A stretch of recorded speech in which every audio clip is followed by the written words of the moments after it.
আসসালামু আলাইকুম ওয়া রাহমাতুল্লাহি ওয়া বারাকাতুহু। প্রশ্ন করেছিলেন মাসবুক ব্যক্তি, অর্থাৎ যে ব্যক্তি পরে এসে নামাজের মধ্যে 2-1 রাকাত পরে যুক্ত হয়েছে, ওই ব্যক্তি ইমাম সাহেবের সালাম ফিরানোর পরে দাঁড়াবে নাকি ইমাম সাহেবের সালাম ফিরানোর সাথে সাথে দাঁড়াবে, এ বিষয়ে ইসলাম কি বলে। সাথে আছে আমি মুফতি জুবায়ের বিন ইমাম। আলোচনা বুঝতে সাথেই থাকবেন। যারা এখনও চ্যানেলটি সাবস্ক্রাইব করেননি অবশ্যই সাবস্ক্রাইব করতে ভুলবেন না। তো ফিকহে হানাফির মতে নিয়ম হচ্ছে ইমাম সাহেবের 2 সালাম শেষ হওয়ার পরে, ইমাম সাহেব যখন 2 সালাম ফিরানো শেষ করবে তখন সে নামাজের জন্য দাঁড়াবে।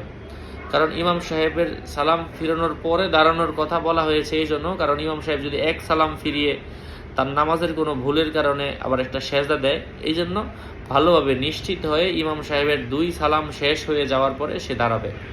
আশা করছি উপকৃত হয়েছেন। আরও আপডেট পেতে সাথেই থাকবেন। আসসালামু আলাইকুম ওয়া রাহমাতুল্লাহ।